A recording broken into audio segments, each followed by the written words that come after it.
Celebriamo appunto questa giornata, è stato un anno estremamente complicato, il 2011.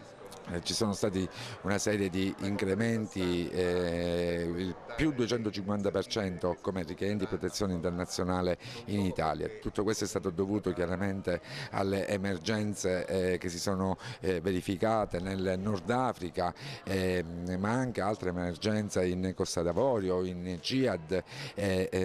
Dunque dobbiamo anche dire una cosa molto importante, che circa 3/4 dei rifugiati di tutto il mondo si trovano in questo momento in paesi in via di sviluppo. Dunque diciamo il mondo occidentale è soltanto toccato per un quarto. Diamo anche dei numeri: i rifugiati nel mondo, il maggior numero proviene dall'Afghanistan, segue poi l'Iraq, la Somalia e il Sudan, mentre il paese che ospita più rifugiati di tutti è il Pakistan. Dunque ecco, smitizziamo anche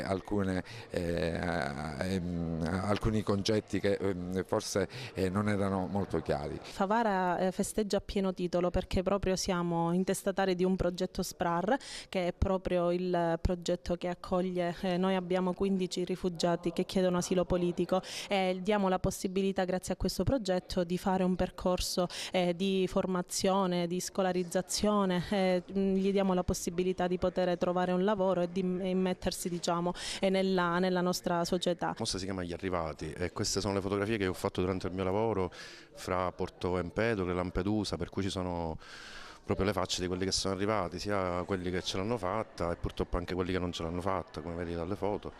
Però a volte ci sono gli sguardi come quelli dei bambini che ti danno la fiducia nel futuro e ti danno la forza di andare avanti, perché mi rendo conto che a volte le immagini sono un po' forti. La giornata che è celebrativa non vuole essere solo un momento evocativo di questo dramma, ma soprattutto vuole essere un momento di riflessione anche culturale, perché il problema del rifugiato va inquadrato in una dimensione più ampia, che riguarda non solo il fatto emergenziale e l'accoglienza, ma anche l'integrazione di queste persone. Oggi andiamo verso una società sempre più multiculturale, multirazziale, ed è importante integrare queste persone nel tessuto della comunità locale, perché sono persone che possono contribuire ad arricchire la nostra vita. Quindi non si tratta solo di un gesto di solidarietà umana che è dovuto,